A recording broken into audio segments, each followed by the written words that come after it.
Bueno, son las 10:30. Les damos la bienvenida hoy al nuestro webinar del día. Sé que el día es uno no muy regular o típico debido a la tormentita que está atravesando la isla. Así que les damos las gracias a los que pudieron conectarse. Esta sesión la vamos a grabar de todas maneras y la van a poder ver en futuro. Así que en ese aspecto, pues, el contenido lo van a poder utilizar luego. El tema de hoy que queremos hablar son problemas comunes con su intercambiador de calor y cómo superarlos. Nosotros, pues, MR Francescini, llevamos décadas trabajando con sistemas de vapor y sistemas térmicos de agua caliente. Y esta sesión de hoy, pues la intención es más o menos compartir con ustedes un poco de teoría de intercambiadores de calor que ofrecemos para el sector industrial, mayormente de proceso, porque estos intercambiadores de calor pues, se pueden utilizar en múltiples aplicaciones industriales en el aspecto de refinería o generación eléctrica. El contenido de hoy va a estar más enfocado a manufacturas, industrias de comidas y bebidas, farmacéuticas, etcétera. Y el enfoque también va a ser en intercambiadores que utilicen vapor como fuente de energía. Y lo que queremos es hablar de los intercambiadores y queremos también hablar de los componentes de un paquete de intercambiador de calor con miras a poder entender todos estos componentes y poder ver los problemas que pueden ocurrir y cómo entonces poder arreglarlos o atenderlos. Okay. Así que vamos entonces a comenzar con el contenido. Para los que no me conocen, mi nombre es Mario Francescini, hijo. Llevo ya 22 años trabajando en la industria, en el sector industrial. Llevo trabajando con sistemas de vapor, sistemas de control. Trabajo bastante en el ángulo de energía y también todo tipo de sensor y control para poder monitorear esta energía y monitorear todos estos consumos que los sistemas de energía térmica pues utilizan. También pues colaboro con el Departamento de Energía de Estados Unidos en el lado de energía térmica, mayormente sistemas de vapor, hacer modelos y poder entender los consumos y poder optimizarlos. También con nosotros hoy va a estar presente Jaime Suárez, lleva casi 20 años también en la industria, tiene bachillerato y maestría en ingeniería y se especializa en energía térmica, ciencias térmicas, inclusive fue profesor de termodinámica. Y pues tiene nosotros, Jaime y yo, pues trabajamos mucho en este tema. Él se enfoca bastante en lo que tiene que ver con el lado de agua y energía en el lado de recuperación de calor de desecho, entre otros temas. Así que Jaime, pues esperemos añadiendo mucho valor aquí con estos temas y va a dictar parte del contenido de hoy. Les quiero hablar rápido de nuestra compañía y en todas las áreas que entramos. En este slide pueden ver un cuarto de caldera y yo pues más o menos quiero hacer un resumen breve de todas las áreas y soluciones que ofrecemos. Si miramos el sistema de vapor como tal, pues está la generación de vapor que ocurre con la caldera, pero también hay subsistemas, uno siendo el subsistema de agua, y el otro siendo el subsistema de combustible. Y ambos tienen sus componentes y su manera de operar, que entonces pues le llevan esos fluidos y energía a la caldera como tal. En el lado del subsistema de agua, pues trabajamos con todo tipo de tratamiento de agua, ya sea filtros, suavizadores, sistemas de reverse osmosis. Entramos en el lado de acondicionar el agua con los desaireadores, los tanques de alimentación de agua, todos los sensores y válvulas que están envueltos en esos sistemas. Y entonces también trabajamos con el subsistema de combustible y ahí, pues, para describirle ese subsistema, si estamos hablando de combustible líquido, diésel número 2 mayormente hoy en día, pues tenemos el tanque primario de combustible, tenemos el patín o skid de bombeo que va a llevar entonces esta energía o este fluido a través de toda la facilidad, porque el diésel se utiliza no solamente para las calderas, pero se utiliza también para los generadores auxiliares, muchos que están operando en el día de hoy, que se nos ha ido la luz de Puerto Rico. Así que este subsistema de combustible tiene múltiples componentes, el corazón del subsistema siendo el patín de bombeo, pero también hay tanques de día, day tanks, todo tipo de válvulas y sensores de medición para que todos estos componentes se puedan hablar entre sí. También estos subsistemas de combustible tienen sistemas de filtración, todos conectados con sensores y comunicación para que todo pues, sistema pueda operar de manera óptima. Ya entrando a la caldera como tal, pues trabajamos con calderas tipo pirotubular, water tube y generadores de vapor. También trabajamos con calderas de recuperación de calor de desecho, waste heat recovery boilers, así que podemos ayudarlo con todo tipo de necesidad de generación de vapor y agua caliente. También van a poder ver el retorno de condensados, es una de las aplicaciones que trabajamos bien frecuentemente, y todos los sensores que están entre medio, ya sea sensores de flujo, presión, temperatura, nivel, controladores nuevos para las calderas, quemadores nuevos para las calderas, intercambiadores de calor, que es el tema del día de hoy. Así que con eso hago un resumen más o menos para que entiendan todo lo que trabajamos. Muchas veces no los conocen por ciertos aspectos y quería pues darles un resumen. Vamos aquí a resumir rápido un sistema de vapor típico donde tenemos la generación del vapor en el cuarto de la caldera, de caldera, generado por la caldera o el generador de vapor. Este vapor es generado, pero tiene que ser distribuido a los puntos de uso. Y esa distribución, pues también yo le digo que es parte del sistema y hay que mirarlo de una manera específica para asegurarnos que cuando le llevemos ese vapor a los puntos de uso, pues que llegue de manera óptima, con la calidad ideal para ser utilizado. Ya entramos a los puntos de uso, que en Puerto Rico mayormente estamos hablando de calentar fluidos, calentar agua, calentar procesos, de humidificar usando rigid coils, y pues, en ciertas partes de Estados Unidos, bueno, áreas frías, pues también se utiliza el vapor para calentar el aire o acondicionar el aire, pero punto de vista de calentarlo. Una vez esta energía es transferida, este vapor condensa y pues condensa a la misma temperatura del vapor, que es uno de los beneficios principales de utilizar vapor como medio de energía. Pues ese condensado caliente lo que tiene mucha energía y es agua que se puede reutilizar, o sea que la queremos llevar algún tipo de tanque para poder reutilizarlo y se completa el circuito y empezamos de nuevo con la generación. Así que pues, esto es un resumen rápido de un sistema de vapor. Y hoy el tema de hoy pues son intercambiadores de calor. Aquí pues pueden ver en la foto un intercambiador de calor típico con todos todos los componentes que podemos recomendar nosotros, desde todos los filtros, válvulas de aislación manuales, válvulas de aislación automáticas, sensores de flujo, válvulas de control. Tenemos el intercambiador como tal, un controlador sumamente sofisticado que va a poder controlar y medir todo lo que está ocurriendo en el proceso. Tenemos trampas de vapor, tenemos bombas trampas o pump traps para poder asegurarnos que el intercambiador nunca se inunde. Pero por definición, un intercambiador de calor pues, es un dispositivo diseñado para transferir calor entre dos medios. Estos medios están típicamente separados por una barrera o se pueden encontrar en contacto. Y eso pues lo hablaremos pronto en los próximos slides. Aplicaciones típicas es calentar agua para nuestras casas, nuestras facilidades industriales que requieren pues agua caliente. Y entonces pues este tipo, pues estos calentadores de placa pues son mayormente para fluidos líquidos. Y en este caso pues vamos a estar hablando de energía térmica con vapor. Así que ya te lo dije, pero lo estoy repitiendo. El vapor, pues, debido a sus propiedades físicas, tiende a ser una fuente de energía idónea para estos procesos, comparado con agua caliente.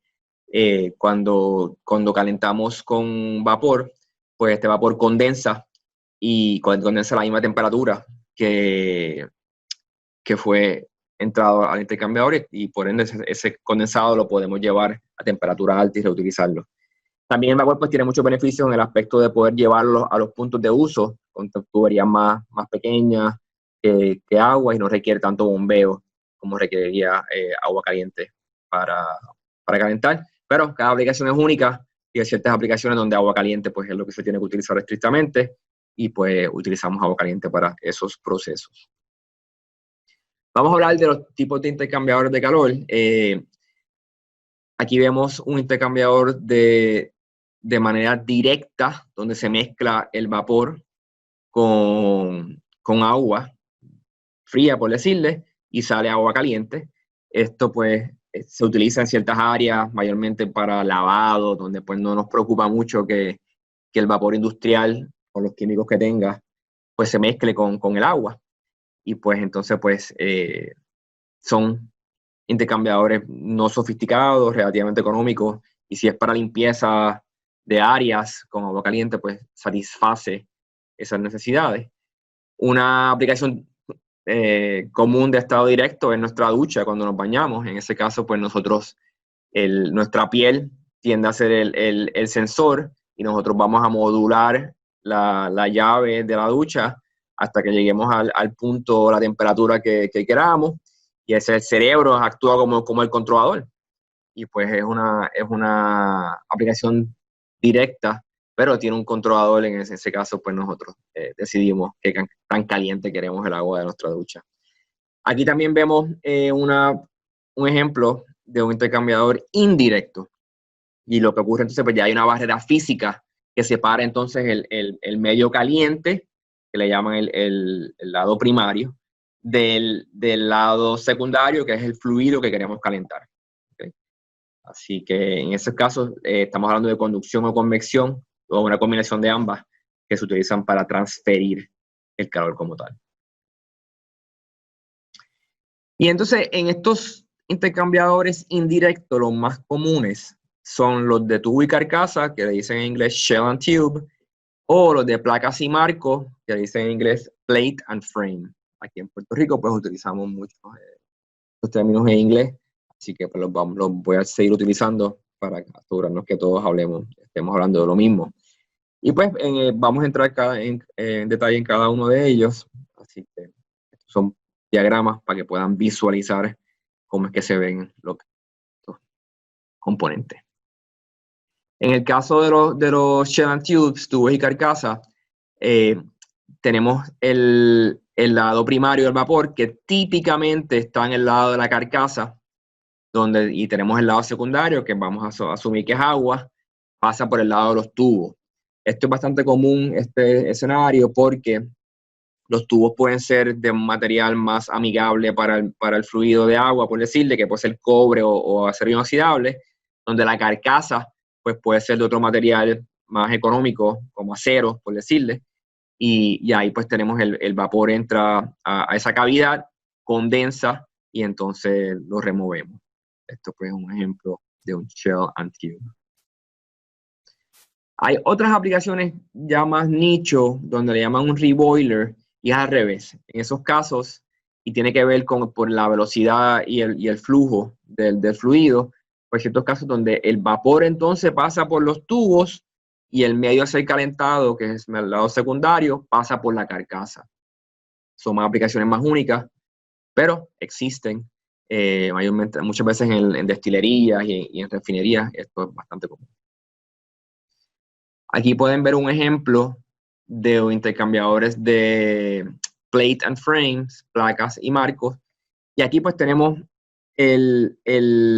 estas placas están separadas por unas juntas, y entonces tenemos mucha más superficie de transferencia de calor disponible. Y entonces pues un lado va a ser de vapor, otro lado va a ser del fluido a ser calentado, y al final pues el condensado sale por un lado y el fluido caliente sale por el otro.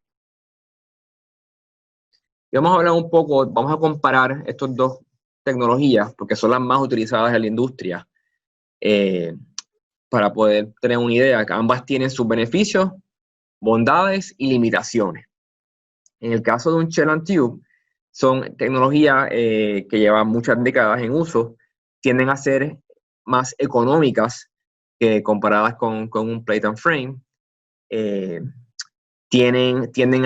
shell and tubes tienden a aguantar presiones y temperaturas más altas, tienden a tener una caída en presión más baja que comparado con un plate and frame. Tienden a, en el evento de si hubiese corrosión, pues podemos tener ánodos de sacrificio que se les pueden instalar para protegerlos contra la corrosión en ese aspecto. Y en el evento de que tengan una fuga por algún lado, se puede identificar y puede repararse relativamente rápido. Los podemos abrir y los reparamos. En comparación con un plate and frame, pues el plate and frame, al tener más superficie de transferencia de calor disponible, pues tienden a ser más eficientes que comparado con un shell and tube. El plate and frame también para mantenerlo es más fácil, para poder limpiarlos, ya que se pueden desmontar completamente. Podemos separar todas estas placas, se limpian, entonces se montan nuevamente y podemos seguir operando. Estos plate and frame también, si la necesidad de añadir más calor o más fluido ocurre, se puede añadir más placas si el frame lo permite, pero mayormente casi siempre se ordenan de esa manera, que hay un espacio disponible para añadir más placas de ser necesario y pues ahí se aumenta la capacidad. Los plate and frame también ocupan menos espacio, son más compactos. Y esto pues es amigable en muchas áreas donde ya los cuartos de utilidades están bastante llenos y queremos aliviar un poco el espacio, pues estos intercambiadores tipo plate and frame o placa y marco, pues ayudan con ese aspecto. No son recipientes presurizados, o sea que no requieren una certificación de un inspector muchas veces para esos aspectos. Y uno puede llegar a calentar el fluido bien cerca de la temperatura del vapor, en este caso, si sería vapor la fuente de energía. Y usan la temperatura de aproximación de 1 grado Fahrenheit. O sea que vamos bien cerca de la temperatura que queremos llegar con el fluido a ser calentado. Para que en resumen, estas son más o menos las diferencias de las dos tecnologías. Ambas, pues, como les dije, tienen sus bondades. Hay ciertas aplicaciones que se pueden satisfacer con ambas. Es cuestión de ver cuál es la más adecuada para la aplicación en específico. Y entonces, cuando vamos a seleccionar estos intercambiadores de calor, pues hay que recopilar un poco de información de la aplicación para seleccionarlos. Pero presión y temperatura es bien importante. Cuando se hace el cálculo de cuánta energía va a hacer falta, pues ya tenemos una idea de cuánto flujo de vapor va a hacer falta. Igual manera, pues tenemos que saber cuánta agua queremos, o sea, que el flujo del agua que queremos calentar, la temperatura de entrada y salida. Hay que mirar los materiales de construcción que sean compatibles. Muchas veces, pues, queremos acero inoxidable, stainless steel, para que pues no crea una reacción con el fluido. Tenemos que ver vamos a utilizar una válvula de control, pues tenemos que asegurarnos que ese actuador pueda manejar ese flujo ambos, en el lado de agua y en el lado de vapor.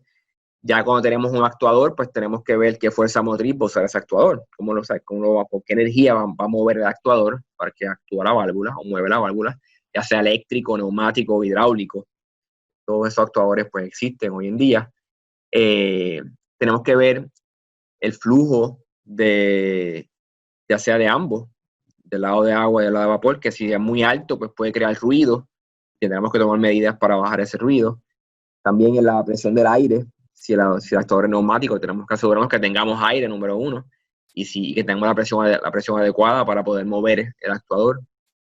Así que, ¿qué tan rápido se tiene que mover esta válvula? Eso es bien importante para el control. Si la temperatura del lado de agua fluctúa, pues nosotros tenemos que reaccionar y poder entonces abrir rápido la válvula de vapor para poder entonces compensar y calentar esa agua rápidamente, y pues mantener siempre esa temperatura bajo control en un set point específico. La válvula de control es bien importante dimensionarla adecuadamente, y eso vamos a hablar ya mismo, que es uno de los problemas que vemos.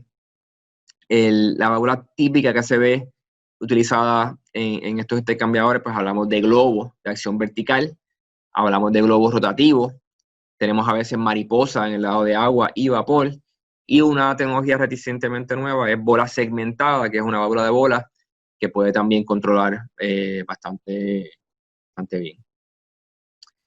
En el caso de una válvula sobredimensionada, si es demasiado grande, pues nos puede traer problemas con la vida útil de la válvula. Si es una válvula muy pequeña, pues nos puede traer problemas con llegar a las temperaturas que queremos llegar. En el caso de estos intercambiadores de calor, nosotros hemos más o menos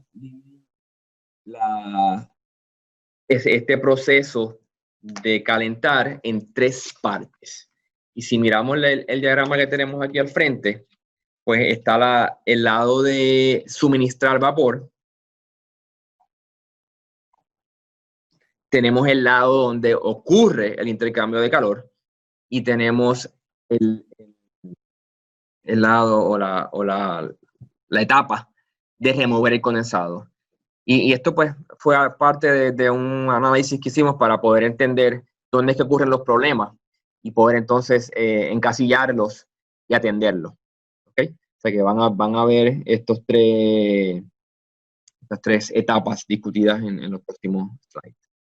Y si empezamos entonces con el suministro de vapor al intercambiador, uno de los problemas más grandes que yo veo en la industria es que la válvula la instalan del mismo tamaño de la línea de vapor que existía, y tiende a ser muy grande. Una válvula muy grande no solamente te trae el problema de que la válvula va a ser más costosa, porque es más grande, sino que parte del problema es que va a operar bien cerrada.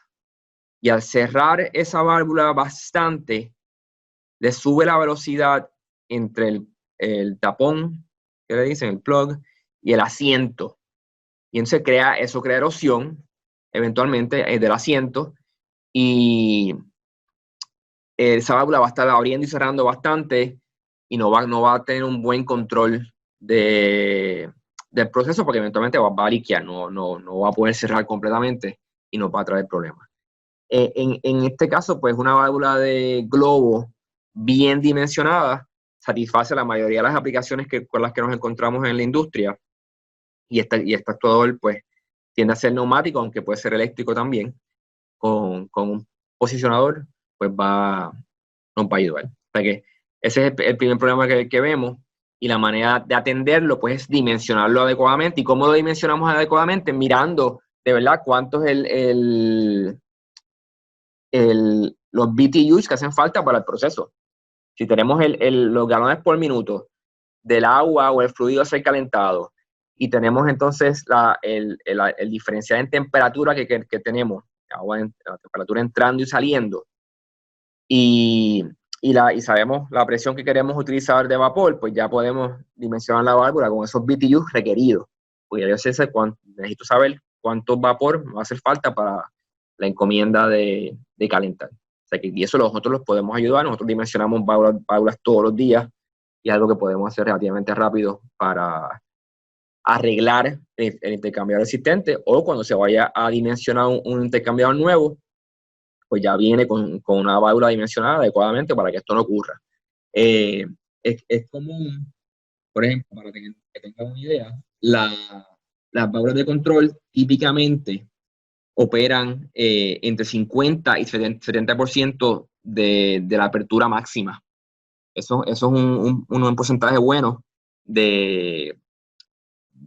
para dimensionar la válvula. O sea, típicamente tú no quieres que esté menos de 20% abierta como o sea, día a día o de manera normal. Tú quieres que esté de 50 a 70% abierta. Ok, de ahí nos movemos entonces al problema número 2 que vemos en la industria, y es que la válvula de control tiende a tener fuga, pues porque puede ser que la válvula está ya degradada, por la razón que sea, y entonces cuando este intercambiador no está en uso, o simplemente pues la temperatura llegó a temperatura y la válvula de control está cerrada, continuamos con una fuga de vapor hacia el intercambiador. Y eso pues nos causa unos problemas de seguridad, nos causa problemas de control, porque esa cavidad se sigue calentando. Y cuando entonces haya una necesidad de flujo, pues ese fluido va a llegar al punto de uso más caliente de lo que queríamos. Y puede causar entonces problemas con el control del proceso y o seguridad, porque se puede quemar a alguien. Esto se está atendiendo mucho últimamente, instalando una válvula de aislación automática aguas arriba de la válvula de control. Con eso, pues, lo que hacemos es que cuando el intercambiador llegó a temperatura y ya literalmente no hay que operar, pues esta válvula de aislación cierra y literalmente le quita el vapor al intercambiador. No hay manera que le llegue vapor. Históricamente, las válvulas de globo no se consideraban o se consideran válvulas de aislación y siempre pueden tener algo de fuga. El asiento puede ser a veces un asiento suave, un soft seat, que eventualmente ese material se puede degradar y podían tener su fuga y siempre estaba entrando vapor al área. Así que hoy en día las válvulas de control de globo han mejorado drásticamente y cada vez sellan mejor, pero muchos de los intercambiadores que vemos en la industria todavía tienen fuga en la válvula de control y tienen ese problema. El controlador primario también puede atender el control de esta válvula de aislación que estamos hablando. Y entonces, pues, cuando ya el controlador sabe que llegó a temperatura y te va a cerrar ambas válvulas, la de control y la de aislación. Así que con eso, pues, hablo ya del problema número 2. Y me muevo entonces al problema número 3. Y el problema número 3 es pobre control del proceso. Yo tengo usuarios que pues, se quejan a veces de que la temperatura está muy alta, está muy baja, tiene unas fluctuaciones con las que el proceso no puede vivir. Y cada proceso es único. ¿Sabes? Podemos tener una aplicación tan simple como calentar agua para dar ducha, y ahí pues eso tiene unos rangos de temperatura, unos cuantos grados para arriba y para abajo, que en verdad al usuario ni se da cuenta tal vez, o no le molesta, porque eventualmente va a haber otro control en la ducha donde el usuario pues ya puede mezclar el agua y pues no es tan crítico un control bien cerrado o bien específico. Y entonces muchos usuarios yo veo que utilizan una válvula on-off para controlar el proceso. Cuando tenemos una válvula on-off, pues lo que ocurre es que le metemos ahí una presión completa ya definida al intercambiador, llegamos a temperatura y cerró la válvula. Ese control on-off pues nos crea unos picos y valles continuos que para ciertos procesos no es aceptable.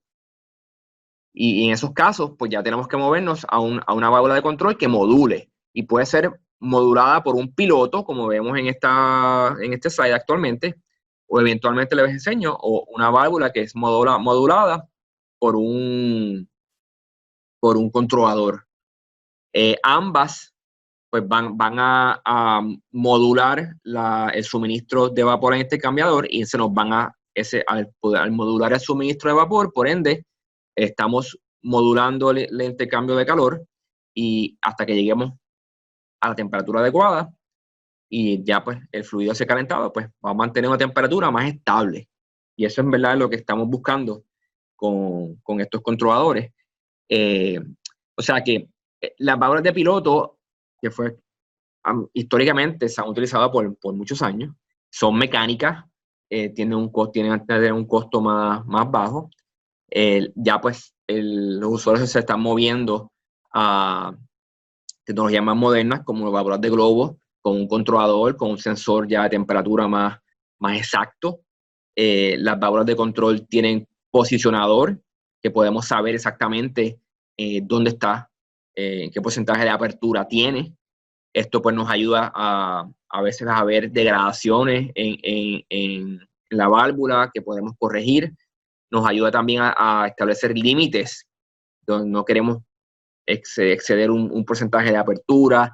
Todas estas son funciones avanzadas que los controles, como vemos aquí arriba, pues pueden tener alarmas. Si la temperatura está muy alta, puedo llevar una alarma a un punto de control donde se le puede dejar saber a los usuarios lo que está ocurriendo. Estos contadores también están ahora monitoreando energía y pueden entonces dejarle saber al usuario cuánta energía está consumiendo este proceso de intercambio.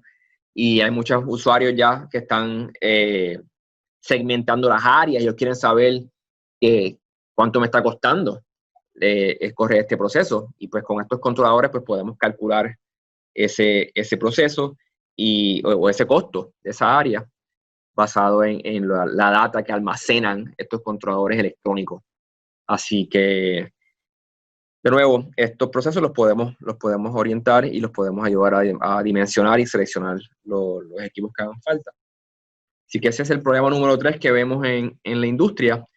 Y con eso entonces me muevo al problema número 4, que le pedí ayuda a Jaime, que me ayudara con él, ya que pues Jaime conoce bastante sobre el tema. Y en estos casos, el problema número 4 entra en el lado de remover el condensado. O sea que ya les hablé del lado de suministro de vapor al intercambiador. Ahora vamos a estar hablando de la etapa de intercambio de calor y la etapa de remover condensado. Así que, Jaime, quiero confirmar que estás en línea, que me escuchas y que puedes comunicarte. Sí, gracias, Mario. ¿Me escuchan? Yo te escucho fuerte y claro. Ok, muchas gracias. Gracias a todos. Mi nombre es Jaime Suárez. Voy a estar hablando del problema número 4 que hemos identificado en los intercambiadores de calor. Aquí vemos una representación típica de los componentes del intercambiador de calor. Sabemos la entrada y salida, tanto del vapor como del fluido que vamos a calentar, con unos indicadores de presión. ¿Qué ocurre? Que el performance de los intercambiadores de calor a veces se ve impactado, se reduce debido a que el condensado inunda el espacio donde fluye el vapor dentro del intercambiador. Existen dos causas principales para que ocurra esta inundación. Primero es que se seleccione o se instale el tipo incorrecto de trampa de vapor. Y segundo es una condición de bloqueo que es conocida como stall. Esta condición de bloqueo stall no es más que la reducción o el cese del flujo del condensado del intercambiador de calor. Y esto ocurre cuando la presión en el intercambiador de calor es igual o menor que la contrapresión total en la trampa de vapor. O sea, ¿qué ocurre? Que nuestra presión en la línea de vapor versus la presión en el back pressure o en la línea de condensado, tenemos una presión menor o igual.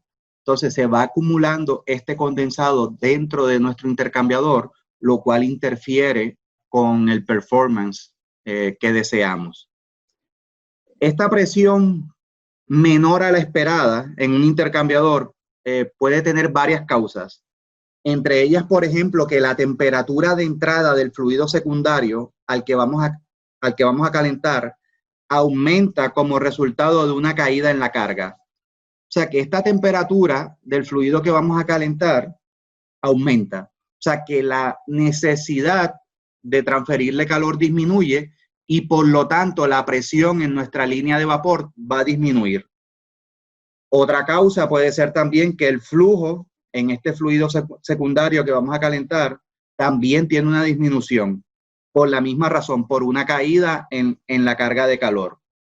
O que la temperatura de salida del fluido secundario, el que vamos a calentar, se disminuye debido a un cambio en el set point.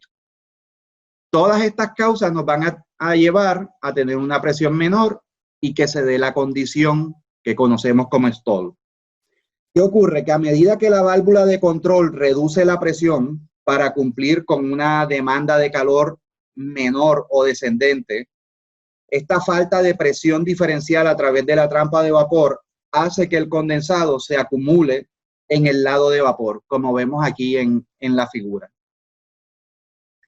Otra razón de que se presente esta condición es que a veces se compra un heat exchanger ya predeterminado sin hacer los cálculos necesarios de diseño, o algunas veces si es diseñado se aplican unos factores de seguridad muy grandes, y esto nos lleva a que tengamos un área de calentamiento más grande que la requerida.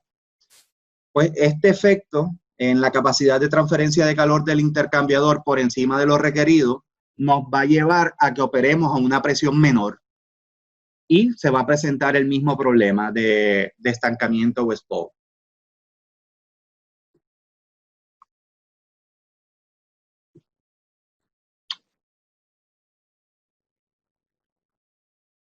Ok, en este slide vemos una aplicación bien común, bien típica en Puerto Rico, que es un reheat coil, donde estamos controlando la humedad del aire para diferentes procesos en nuestra industria. Y los síntomas y efectos más comunes que podemos presentar cuando tenemos el stall, tenemos, por ejemplo, una trampa de vapor fría, o sea, la trampa de vapor se va a enfriar, o está notablemente más fría que la temperatura de entrada de la tubería de vapor. O sea que ese es un indicativo de que podemos tener la condición. También se puede presentar lo que se conoce como el Hunting Control Valve. Esto es una condición cuando la válvula abre y cierra en una velocidad no controlada, lo que denota que esta válvula de control no puede encontrar una posición correcta para mantener las condiciones del proceso establecidas. Otro síntoma es que la temperatura de salida es fluctuante. O sea, que la temperatura del fluido secundario que fluye a través del intercambiador de calor es menos precisa de lo esperado o de lo requerido, como había mencionado Mario anteriormente. O podemos tener, como esta aplicación específica, una estratificación de calentamiento. O sea, como vemos en el coil, hay una estratificación, una diferencia. El condensado está acumulado dentro del coil y ha alcanzado cierto nivel. Por lo tanto, la salida del aire, dependiendo el área que esté en contacto del coil, vas a tener una diferencia en temperatura. O sea, que vas a tener una temperatura estratificada de tu aire saliendo del intercambiador. Otra situación que se puede presentar es el hammering. Este hammering puede causar daños físicos al intercambiador de calor y a cualquier equipo que esté asociado con él. Y básicamente ocurre si el vapor entra en contacto con el condensado que está acumulado y se condensa instantáneamente debido a esta diferencia en temperaturas. Otro síntoma o efecto que podemos tener es una reducción de la calidad del producto. En aplicaciones de proceso, como al resultado de algunos de estos síntomas que hemos mencionado, se puede tener un producto deficiente o poco confiable porque no se están alcanzando las especificaciones de temperatura. Otra situación que podemos tener es corrosión en el intercambiador de calor. ¿Qué ocurre? Que el agua de reposición del sistema de generación de vapor, el make-up water, trae consigo oxígeno y CO2. Si este oxígeno y CO2 no es removido adecuadamente por el pretratamiento y tratamiento de las calderas, va a entrar a la caldera y va a ser transportado con el vapor. ¿Qué ocurre? Que en conjunto este oxígeno y este CO2 son altamente corrosivos y al encontrarse con el condensado que está frío, estancado dentro del intercambiador, genera una condición de corrosión. Otra condición que podemos presentar son fugas. Tenemos una estratificación de temperaturas. ¿Qué ocurre? Que el vapor caliente en la parte superior hará que el intercambiador de calor se expanda, mientras que en la parte de abajo que tenemos el agua fría, va a tener el efecto contrario. O sea que vamos a tener una situación de expansión y contracción, lo que causa lo que se conoce como una tensión mecánica en el heat exchanger. Y puede ocasionar que uniones, especialmente si son soldadas, comiencen a tener liqueos. Y pudiéramos tener liqueos en la parte de arriba hacia el exterior o liqueos hacia la parte del fluido que queremos calentar.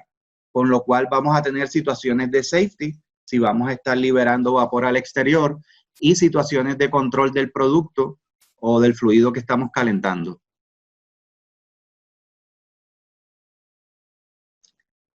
Entonces, ¿qué métodos tenemos para prevenir o evitar esta condición de estancamiento? Existen diferentes métodos. Uno de ellos es asegurarnos que el lado de vapor, la presión no caiga por debajo de la presión atmosférica y que el condensado pueda drenarse por gravedad hacia una trampa de vapor o hacia un receiver que tenga una bomba y se pueda descargar. Este primer método de mitigar la condición de bloqueo es mediante el peso de agua estático y dispositivo que un vacuum breaker para romper el vacío. Esta trampa de vapor que está instalada no puede estar sujeta a ninguna contrapresión, o sea, está abierta a la atmósfera.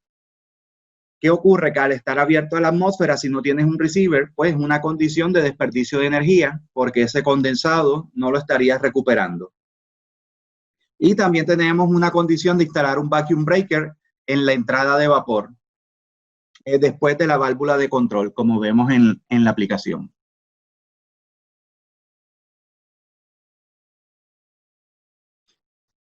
¿Qué ocurre? Tenemos otro método para mitigar la condición con una trampa auxiliar. O sea, podemos instalar una trampa auxiliar de flota descargando el condensado por gravedad a la atmósfera, como lo observamos en la parte izquierda inferior. ¿Qué ocurre? Que cuando tenemos suficiente presión de vapor para superar la contrapresión, la trampa de flota principal, la que está instalada en la parte inferior, va a drenar el condensado. ¿Y qué ocurre? Que cuando no hay presión suficiente, el condensado vira hacia atrás y la trampa auxiliar va a descargar este condensado. Por eso es necesario tener esta columna estática para que con el peso de esta agua podamos vencer esa contrapresión. Oye, Jaime, ¿puedes ir para atrás un momento? Sí. Esta práctica de poner una segunda trampa es útil en ciertos casos donde el usuario pues no tiene opción y entonces pues para evitar que se inunde el intercambiador, pues esa segunda trampa hace la función como dijo Jaime. Es importante pues que esa trampa tenga un drenaje atmosférico también, pero que a donde vaya a ir, que el usuario pues tenga claro de que lo que va a salir por ahí es condensado caliente. Y entonces, y tome las medidas para poder atenderlo. O sea, que te ayuda en ese aspecto a evitar que se te inunde el intercambiador, pero te puede traer problemas de vapor en el área, humedad. O sea, que hay que sacar ese condensado fuera de la facilidad. Ese condensado no va a ser retornado típicamente al punto de uso y tiene que ir al drenaje. Así que quería hacer esa salvedad para que lo supieran. Perfecto, gracias Mario. Pues en este método, como les mencioné, lo que estamos garantizando es que la presión en la línea de vapor se mantenga por encima de la presión atmosférica y la trampa descargue a la atmósfera, pues para tener ese diferencial de presión. Tenemos otro método donde este tipo de instalación permite que la presión de vapor caiga por debajo de la contrapresión, pero donde el condensado se puede drenar por gravedad a un arreglo de bomba trampa, como lo vemos aquí en esta instalación. Este tipo de bomba es un tipo de bomba mecánico a presión, el cual el suministro de vapor auxiliar, tiene una línea de suministro de vapor auxiliar, se encarga automáticamente de proporcionar esta potencia motriz que necesitamos para descargar el condensado cuando se produce una condición de bloqueo. O sea que tienes una ayuda auxiliar de una línea de vapor que en caso de que se presente la condición de spout, va a descargar el condensado. Aquí es importante mantener también ciertas dimensiones en la instalación. Observamos que la salida del condensado del intercambiador de calor tiene que ser por gravedad. Es lo mismo que el efecto del peso de agua que hablábamos en la aplicación anterior. Y observamos que esta conexión tiene el propósito de ecualizar la línea que vemos amarilla, la presión del sistema, de manera que el drenado por peso no se impacte por las variaciones de presión. O sea que hay unas dimensiones que hay que garantizar para la buena operación de esta configuración. Tenemos otro tipo de configuración donde está integrado un dispositivo, lo que vemos una bomba trampa automática, donde se utiliza un solo dispositivo que tiene integrado la trampa bomba, que ofrece estas funciones de bomba, de trampa, y también tiene un check valve en un solo cuerpo. O sea que es una aplicación más compacta y también requiere ciertas dimensiones y alturas con respecto a la salida del intercambiador. Como en este slide, Mario. Sí, este slide es bastante completo. Ahí incluye, diría yo, casi todos los componentes necesarios para un intercambiador que opere de manera óptima. Arriba vemos el de tipo plate and frame y abajo shell and tube. Así que ahí podemos ver la operación de todo lo que sale, todas las líneas entrando y saliendo. Es algo interesante importante mencionar que en los sistemas closed loop o cerrados, que no están venteados de manera atmosférica, no usan el vacuum breaker. El vacuum breaker, en verdad, aunque es bueno en ciertos aspectos para vaciar el intercambiador, entra o permite que entre oxígeno al condensado, que eventualmente se puede traer una situación corrosiva. Así que eso es otra de las ventajas de un sistema closed loop con una bomba trampa, que no requerimos entonces vacuum breaker.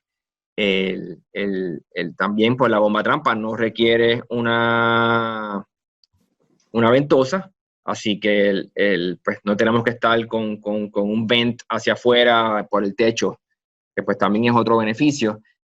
Aquí ven un air vent y esto es solamente para sacar aire, pero en verdad no supone que lo que está saliendo sea pues por ahí vapor o flash steam. Así que en ese aspecto pues tiene ese beneficio. Y en resumen, está todo ahí. O sea, la APT-14, que es la que sale aquí, pues ya es una bomba trampa moderna con todas las funciones ya integradas, de funcionar como trampa de vapor cuando puede y funcionar como bomba cuando tiene que hacerlo, porque ya pues la presión de entrada no es lo suficiente para que se pueda descargar el condensado. Se empieza a acumular el condensado y entonces llega un punto que entra la fuerza motriz a ayudar a descargar ese condensado. Así que con eso yo no tengo más comentarios con este slide. Sí. Seguimos con el quinto problema que identificamos, y es el fouling, entendiéndose por fouling cualquier acumulación de depósitos no deseados en la superficie de transferencia de calor. Como observamos en las diferentes fotos que tenemos, estas capas de ensuciamiento actúan como una resistencia adicional en el proceso de transferencia de calor, y pueden tener diferentes efectos entre disminuir el área de flujo, como lo observamos en la fotografía superior de la mitad, debido a la presencia de estos depósitos. Esto va a ocasionar que el flujo, o sea, la velocidad aumente a través de nuestro sistema, lo cual cambia las condiciones de diseño del intercambio de calor. Dentro de los tipos comunes de ensuciamiento, tenemos uno que es el tipo químico, y puede estar cuando cualquier mineral que sea contenido, ya sea del lado de vapor o del lado del fluido que vamos a calentar, llegue a un punto de saturación y se precipite. O sea que cuando este mineral se precipita va a crear algo que se llama, que conocemos como incrustación. ¿Por qué digo que puede ser de ambos lados? Porque a veces en las calderas se presenta una condición de arrastre de agua de la caldera con el vapor, lo que conocemos como carryover, que esta agua va a ser arrastrada hasta tu heat exchanger. Y al aumentar las temperaturas que se dan en el intercambiador, pueden causar esta precipitación. Cuando se da este tipo de incrustación mineral, lo más recomendado es realizar un sistema de limpieza químico o mecánico para removerlo. Tenemos otro tipo de ensuciamiento que es el biológico. Se puede dar por el crecimiento de organismos dentro del fluido y también se depositan en las superficies de transferencias de calor.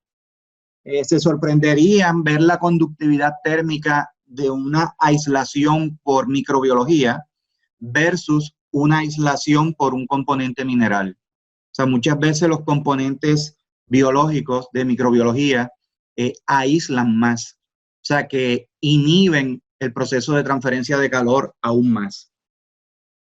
Otro tipo de ensuciamiento es por deposición. O sea, si el fluido que vamos a calentar trae ciertos sólidos suspendidos y los flujos dentro, las velocidades dentro del intercambiador cambian y se da la condición de que estos sólidos se vayan depositando, también tenemos ese tipo de ensuciamiento.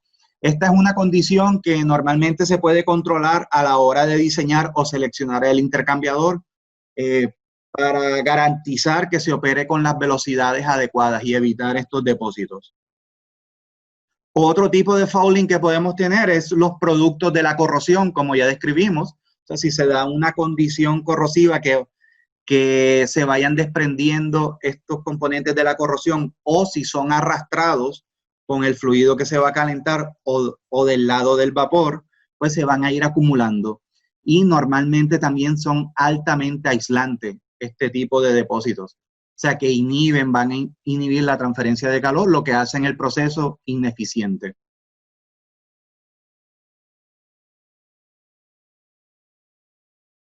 Ese es el último problema identificado, Mario. Los dejo contigo. Qué bien, gracias, Jaime. Estuvo muy bueno todo. Les queremos, con esto, pues acabamos el contenido del día de hoy. Espero que la información que presentamos haya sido de su agrado y que sea de utilidad. Aquí ven nuestros emails y nuestro teléfono. Nos encantaría continuar hablando del tema. Tenemos mucha información para compartir y estoy seguro que los podemos ayudar. Muchas personas pues no nos conocen por intercambiadores de calor, nos conocen por las trampas de vapor o ya los componentes en el punto de uso, pero llevamos muchos años trabajando con estos equipos, trabajando con equipos nuevos, ya dimensionados, el paquete completo, bien dimensionado y bien seleccionado, pero también trabajamos mucho con hacer retrofits a sus equipos existentes, ya sea una válvula de control nueva, un sensor nuevo, un controlador nuevo, reevaluar la descarga, remover el condensado, si es una trampa de vapor nueva lo que hace falta, o es una bomba trampa para poder entonces sacar todo este condensado. Todos esos aspectos los trabajamos. Así que nos encantaría que nos den la oportunidad para ver su sistema y ver cómo los ayudamos. Así que si no hay más preguntas ahora mismo, pues nos despedimos. Este contenido va a ser grabado y va a estar puesto en nuestra página de internet.